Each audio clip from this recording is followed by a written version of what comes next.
Welcome to Politics Done Right. I am your host, Egberto Willies. This is a progressive program that will take the mystery out of politics. This is the program that will encourage you to make sure government becomes we the people. Whether you are liberal, progressive, conservative, or otherwise, you get to air your point of view. We are an independent media outlet that, unlike mainstream media beholden to corporations, we only owe allegiance to you. Remember, you can also send me a tweet at EGBERTOWILLIES. That is at Egberto Willies. Let us engage. It is Politics Done Right. Well, folks, welcome to one more edition of Politics Done Right. I'm Egberto Willies, your host. Thank you so kindly for being here with me. Remember, those of you who are here early, go ahead and give me your thumb on YouTube, give me your thumbs or your likes on Facebook, give me your likes on Twitch and everywhere else. We got to get busy. Yvette Avery Herod, afternoon, PDR Posse. Paul Fleming, ATL checking in. Nanette Bird Smith, hi y'all. Melanie Keaton, welcome aboard. Folks, I'm very happy to see you. Message to Yvette. Yvette, working on your video, getting some time. Anyhow, folks, we're gonna have a good show for you, because I tell you what, there's a whole lot that is happening out there. There's a whole lot that is happening, and you know if it's happening out there, what's going to happen? We are going to cover it. What's the big deal now? Reconciliation article in Common. Well, I better tell you what the show is going to be about first, right? You know, you don't want to not kind of keep you in the dark. Okay, title of the show today is Reconciliation or Bust. That is where I am at right now, and I'll explain that in a minute. Ruhle exposes legal tax fraud, and that kind of ties into it. The legal tax fraud that continues is the one has to go reconciliation or bust. I hope these guys go for the high stakes and say, you know what? It's either we're going to grow together or fall together. Which one would you prefer? And you know what? The wealthy terrorists that we have in this country, I don't know what they'll go for, but we have to decide that the politicians are going to have to decide who are they going to be for, the people or the wealthy, which there are a minute amount of them. I'm going to talk a little bit about that in a little bit as well. Glaude slams a right-wing hack in blackface. You know, this morning I got up here at my daughter's apartment and started watching Joe Scarborough, Morning Joe. I really like Morning Joe because, again, you get a lot of different points of view. And you know that program I think has the same philosophy that I have, which is everybody's voice must be heard. There's nothing that's going to change Joe Scarborough from being a conservative. There's nothing that's going to change his Brzezinski from being a lefty. Nothing's going to stop that. The two of them can get along. They're married. Hey, we can all get along as a country. When we start realizing that commonality and not the rich commonality that really is there to screw us all, we actually get somewhere rather quickly. We get places a bit quicker than we normally would. So anyhow, I want to bring that up as well later on. But anyhow, let's go ahead and start talking about this article here. Reconciliation framework not enough to push through infrastructure bill, progressives warn. It's not enough for me, and there are more of us. Bloomberg reports House Speaker Nancy Pelosi and congressional Democratic leadership insisted that a framework agreement on the budget reconciliation bill would be sufficient for lawmakers to proceed with a separate vote on the $1.2 trillion bipartisan infrastructure legislation delayed by progressives earlier this month over concerns that their $3.5 trillion package wouldn't be sacrificed. I want to show you how the mainstream media does what it does. If you notice that sentence, what it says there, and Common Dream is not mainstream media. That is a quotation pretty much when they say delayed by progressives, right? Everybody voted on a $3.5 trillion budget for the reconciliation bill, which is a bill that covers all the things from giving people health care to giving people leave, family leave, to giving people, parents, the ability to stay, to put their kids in daycare so they can get a meaningful job. All of that was known, $3.5 trillion. We had some stragglers that decided they were just going to fill it out for the sake of filling it out. But somehow, instead, Manchin said he only wanted 1.5 trillion. The progressives wanted 6 trillion. They came down to 3.5 trillion, Manchin 1.5. You would think that one would negotiate between 1.5 and 3.5. First of all, 3.5 should have been the buck stop here. Based on the things that we want, it should stop there. But again, everybody had agreed on 3.5. Yet, the way they talk about it, they say, delayed by progressives earlier this month. It wasn't the progressives that delayed anything. It was these guys breaking the promise of where we thought a reconciliation bill would go, and therefore now we have to come back. Should we go ahead and say, oh, let's just go past the infrastructure bill?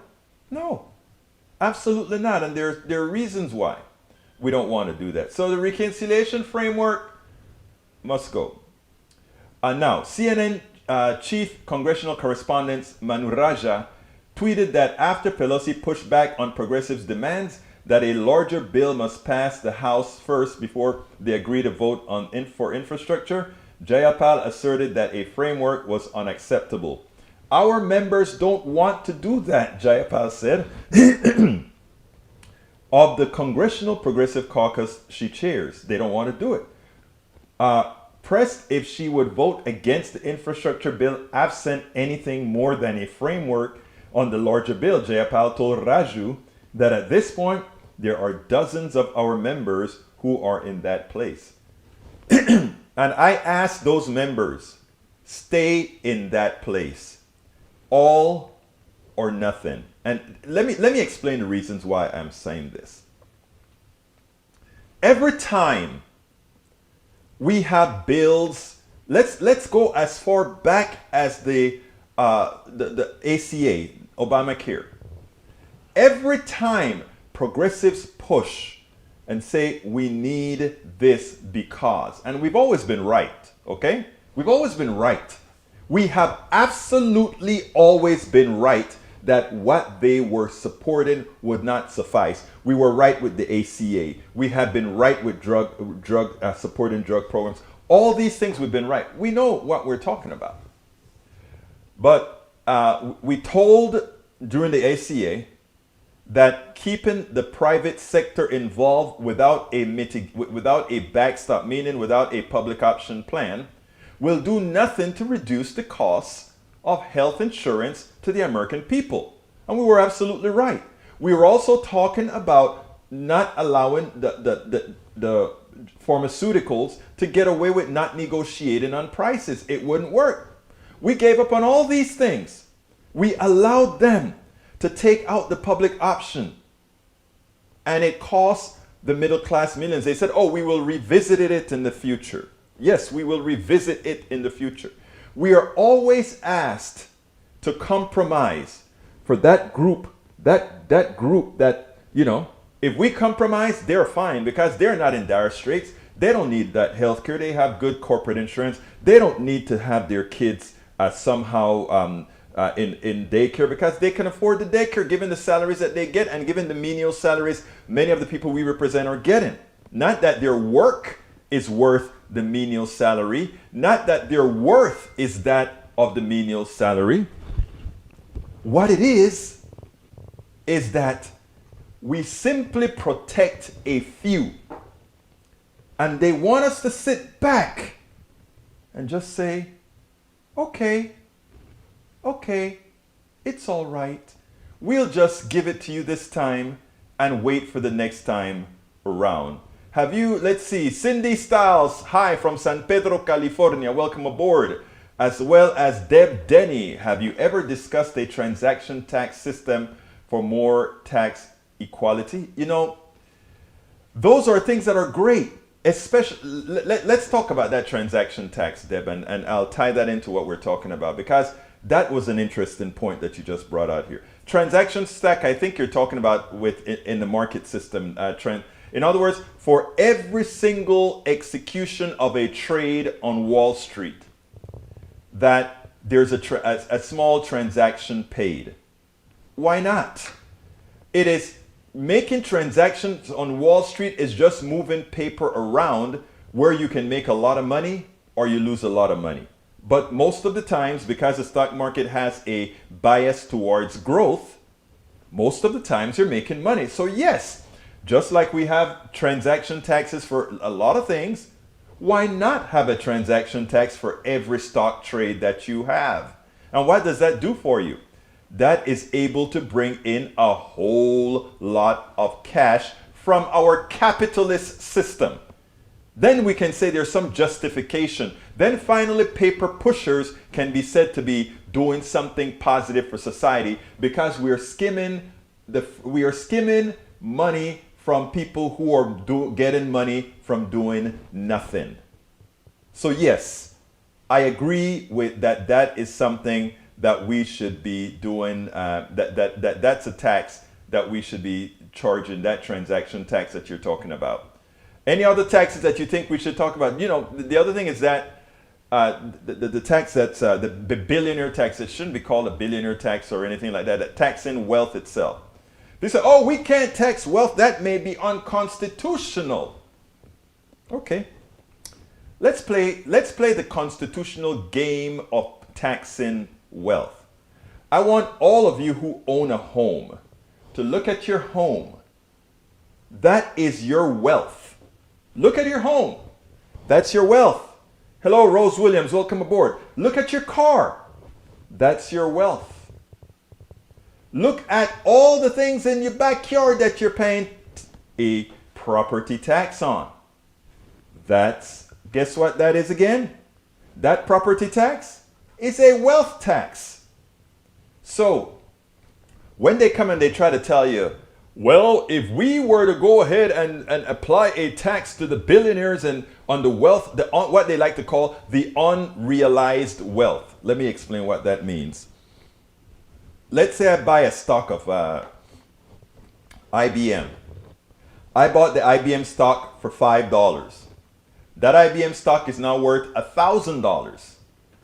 I am not going to sell that stock. I keep that stock because I know that the IBM stock is likely to go up all the time. They pay a dividend. I will spend a little bit of money on taxes to pay, income tax on the dividend. But where I'm making the massive amount of money is on the stock itself. And what do companies do to help the wealthy?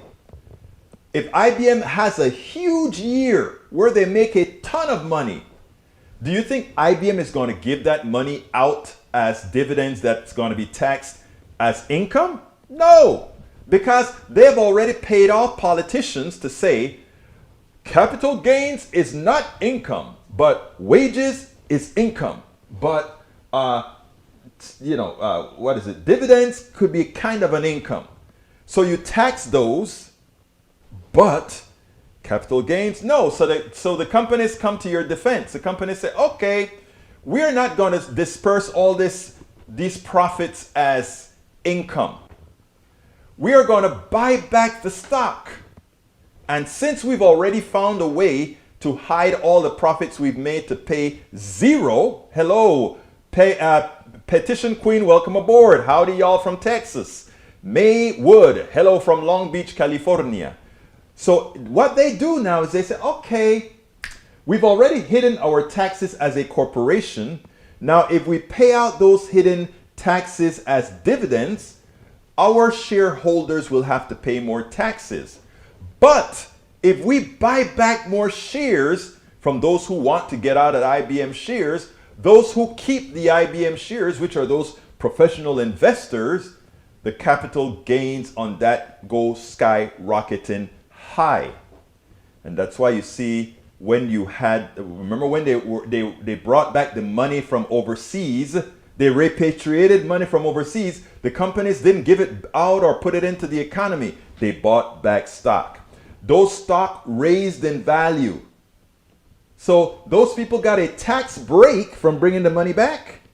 And they also got a tax, a wealth increase. So all of that we thought would have benefited the average American citizen really screwed us all. And did you hear much of that on the news? Stephanie Ruhle may have said some of it in passing, and a few other people say, but they don't say how corrosively destructive that really has been to our society. How it means that we all will have to cover for the rich. You know, what I like to tell people all the time, and it's important that you realize that. The wealthy, everybody likes to talk. Welcome aboard Paul Fleming Sr., welcome aboard Tom C., welcome aboard Petition Queen.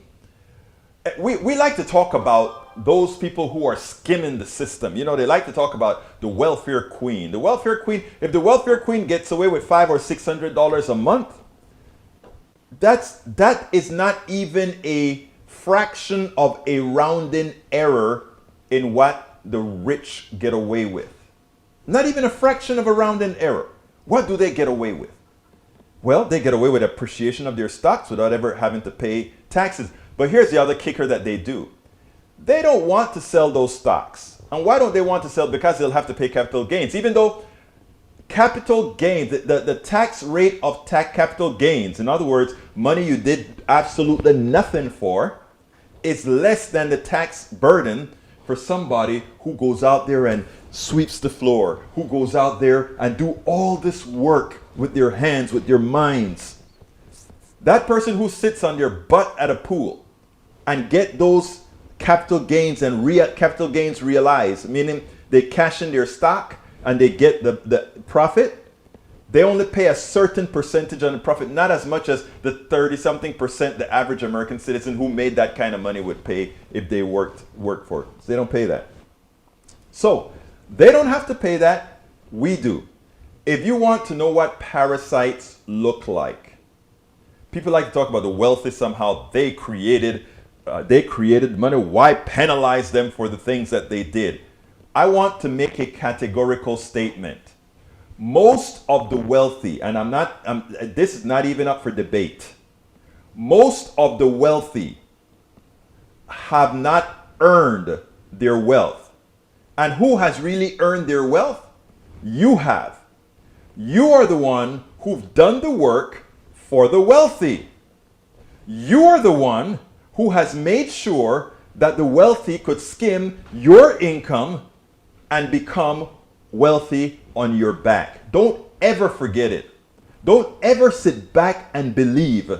If you doubt it, let's go ahead now and play Stephanie Ruhle, because what she had to say is brilliant. Check this out, and then we'll go ahead and take it on the other side. Stephanie Ruhle told an inconvenient truth. I want you to hear the rhetoric then from the congressman, and then we'll take it on the other side, because this is rather important, and it'll probably go over the head of many what the congressman is really talking about.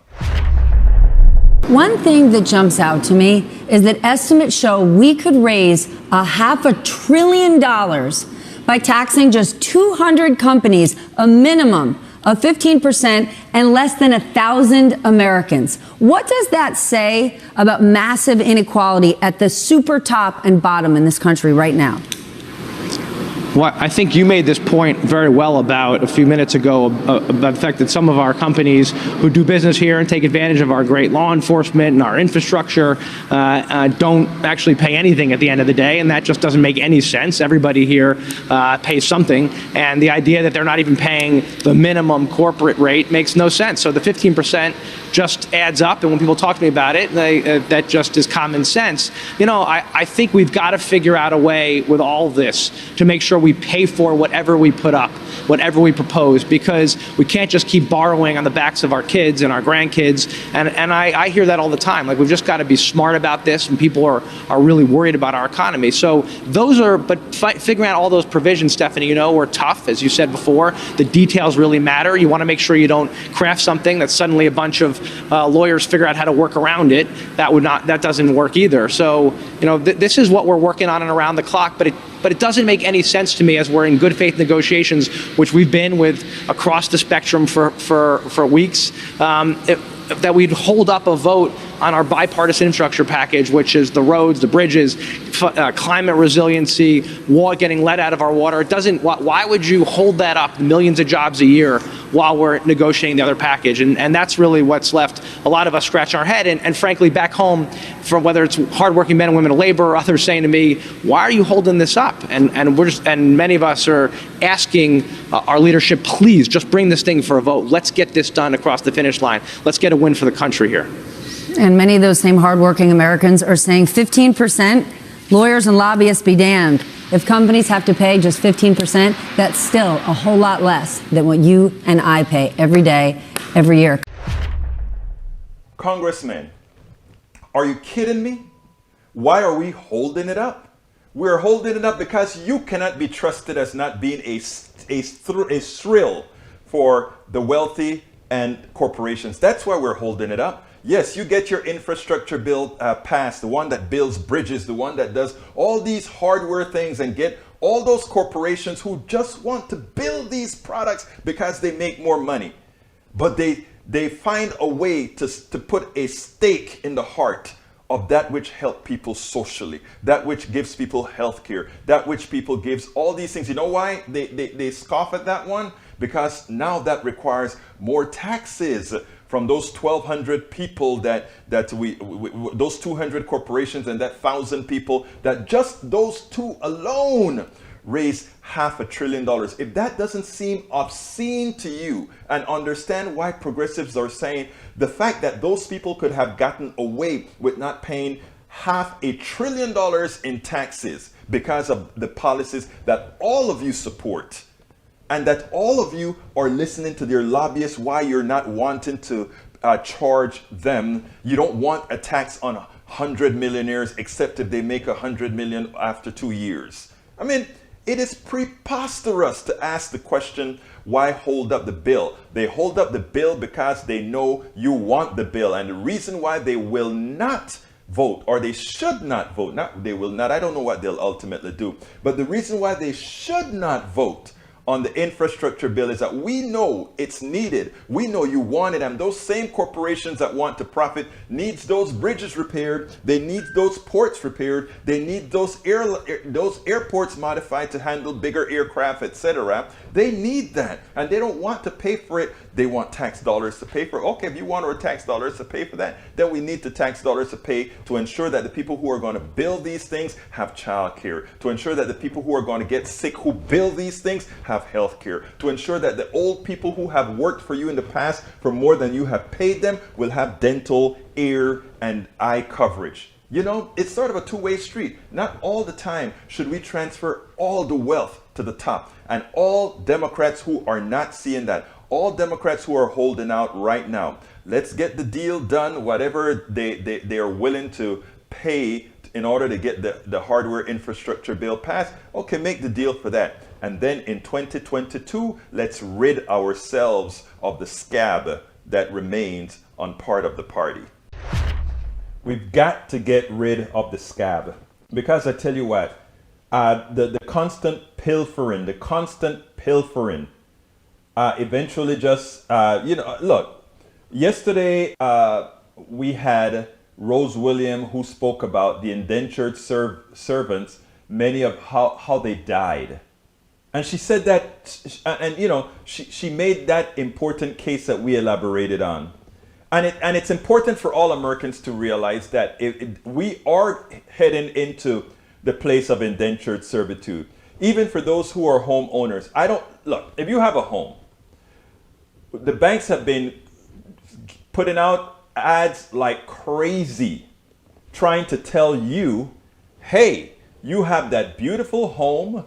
You can actually get money out of that home, and you can stay in your home. It's still your home. Go on that big vacation. Go ahead and overspend your money. Just go get it. Just give that. Just come to us. Take a what is it called? A loan. Take a loan out. They call it the oh my God. What kind of loan do they call it? It's sort of a home loan on your thing, right? And Anyhow, so they want you to do that. And normally what we'll do is we would leave the home to the next generation. The next generation gets a start. That the home equity, not a home equity loan. It's another a reverse mortgage loan. It's a reverse mortgage. They call it a reverse mortgage. And with the reverse mortgages, you can actually take the money out of your home, and when it's time for when you're dead, they can't throw you out of the house. That's a magic that the bank does, right? They can't take you out of the house. But it's also guaranteed by the government for the bankers, because I think if they can't get 95% of the value of the house, guess who pays? The bank. I'm sorry, you, the taxpayer. It's guaranteed. So they encourage bankers to give people reverse mortgages, because the bank never loses. The bank never loses. So anyhow, so what do we do?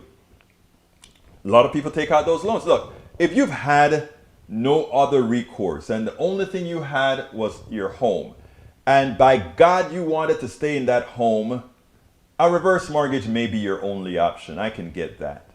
I can get that. But it's the worst of all deals. If you really want to get the money out of your house, sell it outright and put it into a policy that pays you monthly. Instead of going to the bank for the reverse mortgage, where they're the ones that capitalize on making a whole bunch out of that money that you've earned over the years. All right, let's see. Deb Dennis says, the idea is not just for stock exchanges, but for every time money moves, it's taxed. Buying, selling, moving between accounts, rich, more. Well, I wouldn't go that far, Deb, because that would be a regressive type of a tax. Because for those people who are even if it's based on the amount of dollars you move, it's a regressive tax. It's like the sales tax is one of the worst taxes out there. It's regressive, meaning if I make $50,000 and I'm paying a sales tax of 8% on the things that I'm buying, compared to somebody who made hundreds of thousands of dollars, the amount of things that he buys relative to me and what that has the effect on his total output is a lot harder on me than it is on him. So I think I don't want it on every transaction, and that's why, putting it on stocks and other things, high income transactions, I think is more palatable to most than the other. Eric Hayes says, sourcing oil from Russia as an enemy, got it, thanks Biden. I don't know how you come up. I don't know why you listen to the things that you listen to, Mr. Hayes, but oil is a fungible commodity, but I don't know that you're going to, we'll talk about that some other time, Brother Hayes. We need our whole system repaired due to the damage done the last 10 months. If you believe that the damage to this country occurred over the last 10 months, then you haven't been doing a lot of reading, and you've missed much of what we've discussed here, or you have decided to color your thought process incorrectly. Let's see what else we got here. Melanie Wood got it to me about reverse mortgage. Thank you, Melanie. Maywood said, we'll be in and out, getting ready for the dentist appointment. Should be getting my new teeth today. Yay to your new teeth. My brother Eric Hayes says, you as a homeowner should maybe educate yourself, right, Egberto? No one is forced to borrow. It is a choice. I didn't say anybody was forced to borrow. I never said that. What I said is that there are a lot of ads out there trying to convince you to do the wrong thing. Now, it's amazing coming from a conservative who many times are against many policies, against gays, etc., because you said that would influence straight kids. And somehow corporations who have a ton of money to influence Americans, somehow it doesn't matter then. That shows selective outrage. Rent it and buy other homes to create wealth and asset. Anyway, let's see. Norman Reynolds, welcome aboard. Let's see. Eric, what damage to the infrastructure or economic structures you think has occurred in the last 10 months? Come on, man. Think for yourself on this. How long does it take for corrosion or abrasion to result in the current failures? Norman, I'm glad that you responded to Eric Hayes like that. Reynolds, damage to the economy and the poor and people's pocketbook, period, making others poor. That is really indoctrinated thinking of the right. But you know what? It gave us a chance, Norman, to expand. I feel a certain sense of, I was told not to use the word pity, so I won't use the word pity. I need another word other than pity. But I feel a certain amount of sorrow for somebody so easily controlled by the ideology of the wrong. Hello, Linda Jo Kessinger. Maywood says, you're right, Egberto. The poorer you are, the greater percentage of your income you pay in taxes, especially sales tax. Yeah, so we have to, and those are the things we have to mitigate. And that's the reason I don't support those types of policies, if you will. Let's see. Yes, you keep drinking your own Kool-Aid, Egberto. No, I drink just stuff that makes sense, stuff that is backed by numbers. And Norman just gave you an answer. Norman just gave you a sign. Norman is a very good engineer. Norman worked for the oil industry. Norman built things that you probably couldn't spell, but he built it. And the thing about building those things is he understands exactly all those concepts, right? So my suggestion to you is to, if Norman speaks, listen. And we have a lot of pros in here. When Tom C comes with his stats, listen. When Michael, oh God, we miss Michael so much. When Michael speaks, Michael is not here. Rudnin is not here with us because he can't make it at this time. But I must say this. I want to give you a happy tone. My daughter is in recovery, and she comes home to her apartment tomorrow. So I can't tell you the level of excitement that is in my heart right now, because right now we've been just visiting the hospital 4 hours every day as soon as the program is over at 1.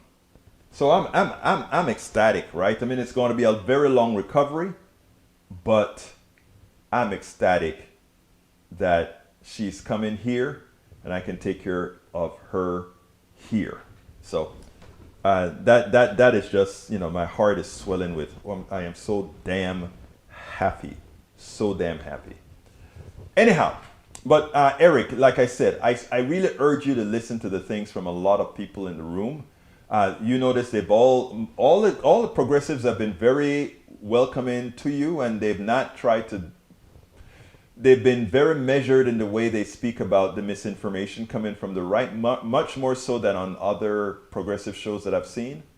So I think you should take solace in that and try to learn and try not to be so indoctrinated with the fallacies that come from the right. And for anyone that's listening on podcasts, right-leaning and somehow buying the Kool-Aid from the OANs, the Fox News, etc., I would also urge you to consider listening and doing some critical thinking. Critical thinking.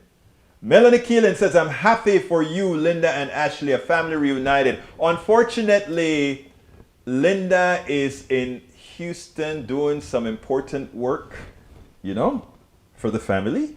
And I will be here taking care of her, but she's going to come up here periodically as she's able to visit our beautiful daughter. So, but I will be taking full care of the daughter. Everett says, we do miss Michael. So glad Ashley's coming home. I am too. You don't know how much I am. John Smith says, Egberto, can you tell if your daughter is getting back much of the physical control that she lost? She has already started getting strength. She lost physical control on her left side, her legs, her arms. This time around also it affected the muscle in her eyes, and it has already started to come back. So yeah, John Smith, it is, I just have to be thankful that it looks like things are improving, like I said, slowly, but we're seeing marginal great gains in some areas, marginal gains in other areas. So thank you very much for asking. And Deb, thank you for reminding me. It's time to do my ask. Folks, if you are on if you are on, let's see, if you're on YouTube, I want to ask of you to please click that join button if you have the wherewithal to, and support the program. As you can see, we cover topics in more honestly than the mainstream media is able to do. Not that they're bad, they just don't have a choice. Their masters are the people, the same people that are causing us angst. So please go ahead and click that join button, become a part of our PDR posse. We really, really work hard to inform. Now, if you're not on YouTube and you don't see that join button, you can always go to politicsdoneright.com/YouTube, politicsdoneright.com/YouTube. You can also go to politicsdoneright.com/Patreon, politicsdoneright.com/Patreon, Patreon for politicsdoneright.patreon. You can also support us via PayPal. We love PayPal too. For support, not what the person who owns it believes in, but for support, politicsdoneright.com/PayPal, politicsdoneright.com/PayPal. You can get our books at politicsdoneright.com/books, politicsdoneright.com/books. And you can shop to get our t-shirts and our hoodies and all of that. Hey, winter is coming. Why don't you get one of the Politics Done Right hoodies and you help us grow our base? So go to politicsdoneright.com/store and you can go pick up that hoodie as well. And I tell you one other thing, my brothers and my sisters. I have a catch-all. You know, if you want to say, I don't have all the links, just go to politicsdoneright.com/support, politicsdoneright.com/support, and we have all the different methods in which you can support the show. Did I give you the politicsdoneright.com.books? Yes, I gave that already. Thank you so kindly, Deb, for reminding me to do this. So often I forget, and you know, if Bridge MCP usually reminds me, Deb now reminds me. You guys, I love you all. Listen. For those newcomers that want to know, well, what is it that you do? Why should we be supporting you? I'm going to tell you the story. I'm going to try to tell you it in a minute and a half. And it goes like this. The right wing has paid people all over the world, putting a whole lot of misinformation into the web. Okay? So that when you scan, if you scan for, is the income tax a good thing? Their messaging that says income tax is terrible, income tax is, they have all that messaging that comes out. We on the progressive side have to do it all on our own. So I decided, I had a software company, I decided I got to stop just talking about what needs to be done and do it.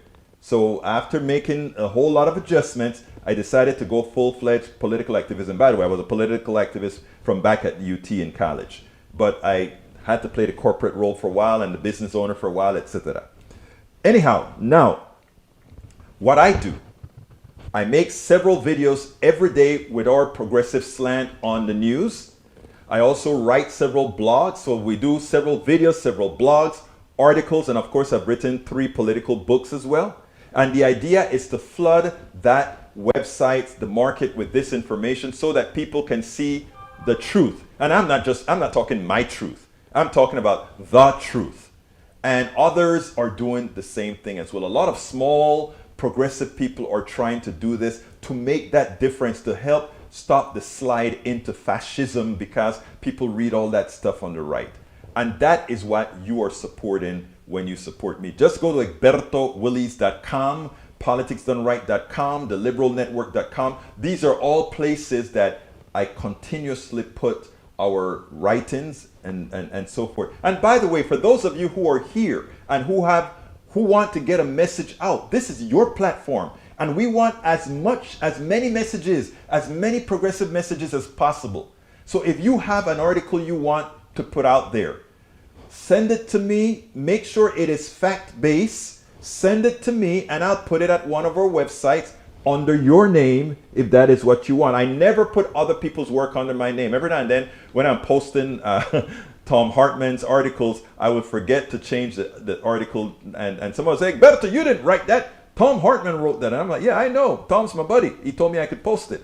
And so it is important. It is important if you have messages as well that you want to put out there. We are here to serve. And Norman has written articles that have done very well at egbertowillies.com. So has Bridge MCPs, and many other people have published. We've gotten their message out using our platform, not our platform, all of our platform, to get that message out. So that's an invitation if you want access as well. Let me continue reading. Egberto, can you? Yes, I answered that one already. Time to post your links. Thank you for reminding me, Deb. Let's see, we got now. Petition Queen says, anyone who knows Egberto knows he's the hardest working person around. I so appreciate him, and I so appreciate you, Petition Queen. Absolutely. So don't let Petition Queen fool you. She runs a heck of the independent, help me out here, League of Independent Voters. She is a jewel for Texas and beyond. So remember that, people. Remember that. Let's see. We got Nanette Bird-Smith talking to Eric. What else we've got here? All right. Folks, if you have any other messages, let me hear it. But I'm coming with the other video now. This one is a change of subject, but not so much. Because my contention is right now, the right is trying to split us using race as a cue, right? And you know, first of all, I don't believe in race. But since we live in a racial society, it is a subject I have to cover. So I want you to listen to this, and then we'll take it on the other side.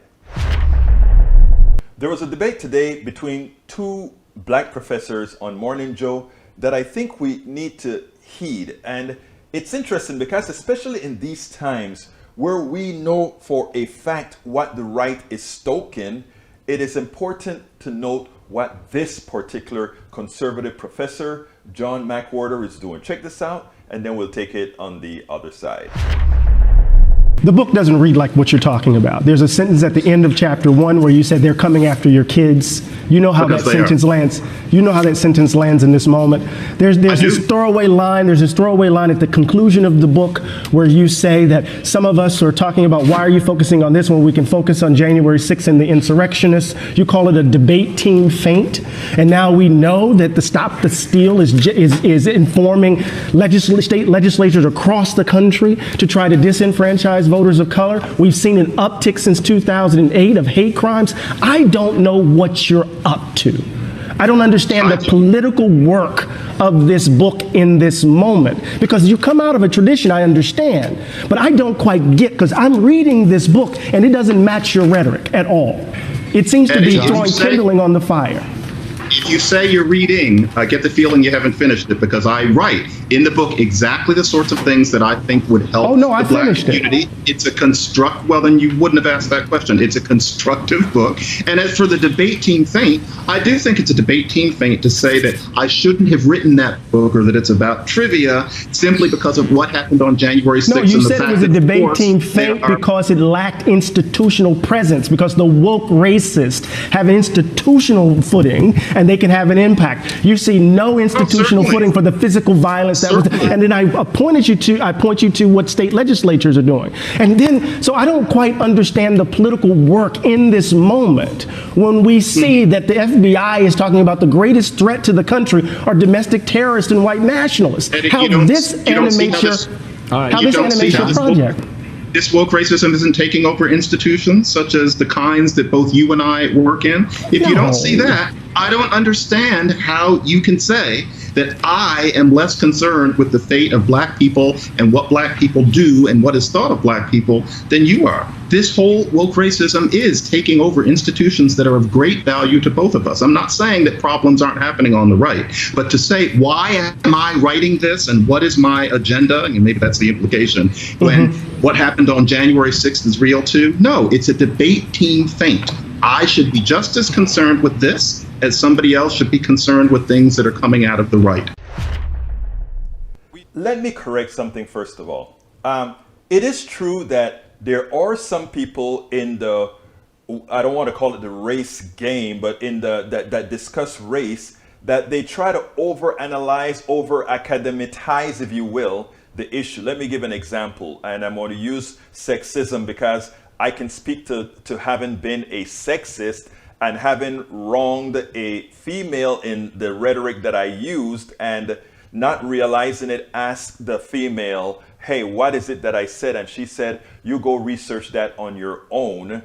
And I was left in the cold because I wanted to know what did I do wrong that I needed to learn and correct about. So there are some elements within the race debate as well that would tell the offender, hey, you go figure it out. You just offended me. You just did something that's wrong. You just figured it out. Now that is one of the aspects where I can consider to some extent it being woke. But with the remainder of what racism has really done, what it continues to do in the country, to have a Dr.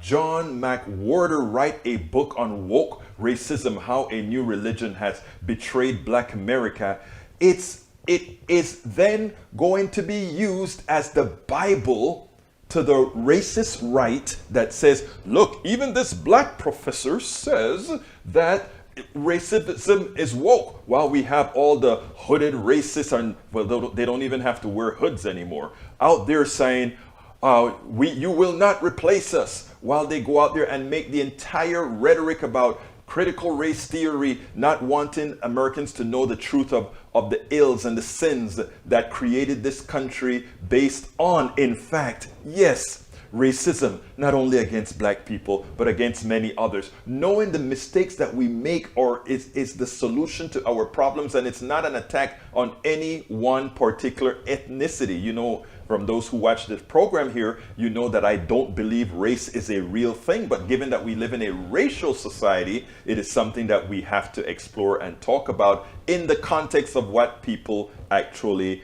do, what people say, what people know, how people behave, how people delineate things. So this professor's work, in effect, will become the Bible of the right against black folks. And worse, he has used the same rhetoric that you hear on the right, so that it gives it now credence, and not only credence, but just like we have Candace Owens and other prostitutes to their particular ethnicity, we have another one here that continues and will be more a detriment. And this is not a detriment to just black folks. This is a detriment to America as a whole, because it creates that character of dissension that will hurt us all.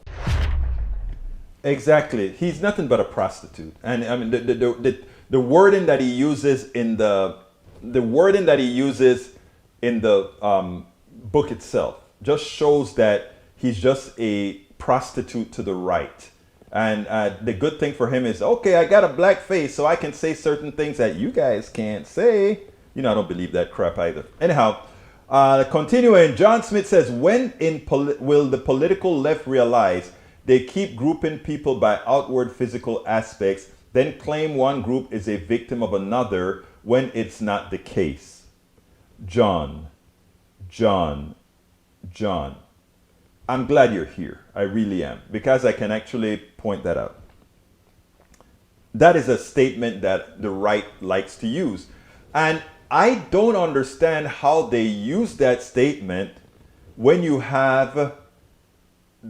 see, you don't only have to listen, when you see what those people on the right, those white supremacists under the name of Donald Trump are doing, when you see what Donald Trump is saying, when you have your crew marching through land saying we will not be replaced, when you have groups of white nationalists saying this is a white nation, how then can you actually say, I don't understand, when will the political left realize they keep grouping people? No, they don't keep grouping people. America has grouped people. Redlining is a real thing. Going into a community and dissuading you from purchasing homes in certain areas, even though it's illegal, is something that still goes on. These are not imaginary things. I live it. And the most difficult thing, or the most frustrating thing, is to have somebody tell you that, oh, when you walk into that store, that they're walking behind you and following every step that you make isn't because of your hue, it's not because of your color, it just happens to be. When you go to a bank for a loan and they tell you, don't even bother applying, and they tell your friend who is a coke addict and one can see it from his nose, and they tell him, sign it up, there's this special program here that you can probably qualify for as a small business. These are not questions that I'm asking that I've read from the left. These are things that I've lived. I'm writing a book on all these different issues I've gone through. I'm going to tell you a little quick one here that got me, because we so export racism that it goes without saying, okay, let me see what you say here. You said, which is racism at heart? Why is the political left pushing for segregation? I'm not pushing for segregation at all. Egberto, can you make any of your arguments without claiming no one is a part of a group by external aspects or a victim of another group? No, I can't, because that would be a lie. The native Indians were a victim of white settlers. That's just a statement of fact. And what the white settlers did to the native Indians forever impoverished them, and it will stay that way until it's mitigated. That's a statement of fact. Slavery and redlining was done by rich white bankers, etc., that forever impact the wealth of these people. I mean, please tell me, Brother Smith, what statements did I just make about redlining, about the natives and so forth, was wrong? Was any of that not true? And the only mitigation for that is, the truth of the matter is to make things right. I would like to know why telling the truth somehow makes me the racist as opposed to those who actually perpetrated it. So I'm entertaining. I really want to hear your response after you've listened to what I've said. Let me hear your response. Norman says, barefoot, hobbled at 10 meters behind the right, says, you poor, run the race, and if you're last, it's your failure. Yeah, but you know what is so interesting, Norman? Race was the factor that they used to run their scheme, to run this capitalist scheme. They could do it based on hue, based on pigmentation, because they still had those other people. But eventually, because of the way if you calculate the math behind our form of capitalism, eventually all those people in Appalachia and everywhere else would have gotten eaten. They had to get eaten because you run out of people to harm. So now those other groups are being harmed. Okay, let's see. John Smith responded. He says, you must name people because individuals are responsible for their acts, not groups. Look, groups benefited from those individual acts, and those groups did nothing to mitigate the individual's act. It is amazing. I like that you said that, John, because there's a lot of truth to, believe it or not, John. I like that statement. You must name people because individuals are responsible for their acts. That is so true. But when the group starts to follow the lead of the individual, they become that which the individual has become, or is that which the individual is. So, I agree with you. And let me tell you how I agree with you, John. I don't want folks to look at my pigmentation and equate me with others with my pigmentation who are doing wrong. We hate that. So that statement that you make is an absolute truth. The caveat is when those in the group follow the individuals who have done wrong. You see what I'm saying? We can get somewhere here, John. I agree with that. I need you to agree with that statement I just made before I end the show. Come on and agree with that statement. I know you agree with it because your thought process is actually there. I can see it in the words that you're using. And you're right there. So you got to agree with me there. Let's see. Maywood says, I think They are trying to imply that pointing out their failures, harm, and racism is a sign of racism. It's not. When only 5% of the white Southerner were slave owners, but then blame all. No, again. It's not that you blame the 95% of white people that weren't slave. Look, let me first make a confession. Guess what, guys? My largest audience is white. This black guy can't believe that white people are bad people. The majority of my audience is white. But you know why I can hold on to my white audience with the things that I speak about? They feel and see the honesty from the heart and know that I'm just trying to make things better. So John, the statement is true, but your statement is true, but it needs a narrative behind it. It needs the correct context behind it. And I know in a conversation, you will agree. I can't wait till I get the phone system working, because you sound like somebody that I should have on the other side of the phone while we're talking here at Politics Done Right. Anyway, we are done with the show today. Look, I love you guys. Let me put the links one more time in, and then we'll end it out. Folks, please go ahead. If you are on YouTube, click the join button and become a part of the posse if you have the wherewithal to do so. If you're not on YouTube, if you're watching on some other platform, please go to politicsdoneright.com/YouTube, politicsdoneright.com/YouTube, and click that join. Help us out here. Alternatively, you can support us on Patreon, politicsdoneright.com/Patreon. You can also support us on PayPal, politicsdoneright.com/PayPal, politicsdoneright.com/PayPal. You can get our books at politicsdoneright.com/books. You can support us by purchasing at our store. Guess what? Cold is coming. Get yourself one of our hoodies. Help Politics Done Right and the progressive movement by going to our store, politicsdoneright.com/store, and get that hoodie and get all those other things. It'll help us out, and it'll keep you warm, and at the same time help us keep this message going. And if you want to catch what are all the different methods in which we can support Politics Done Right and the progressive movement? politicsdoneright.com/support. Look, guys, it's been a pleasure. It's been an honor. Let's see. Rose Williams says, before I go, I like to read what you guys say. Rose Williams says, the Unite the Right group's agenda was pretty clear, whether individually or by group. Exactly.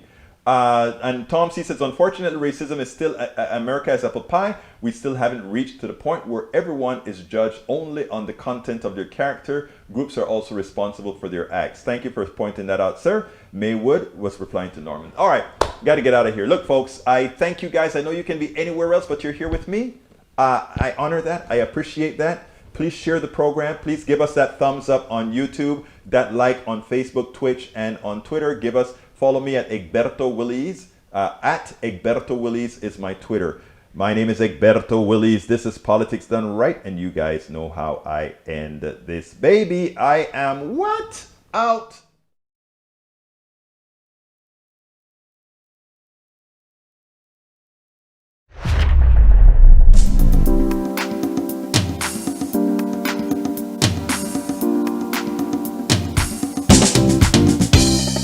Welcome to Politics Done Right. I am your host, Egberto Willies. This is a progressive program that will take the mystery out of politics.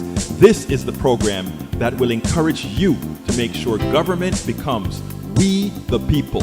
Whether you are liberal, progressive, conservative, or otherwise, you get to air your point of view.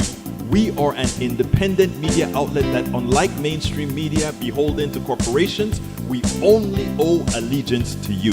Remember, you can also send me a tweet at EGBERTOWILLIES.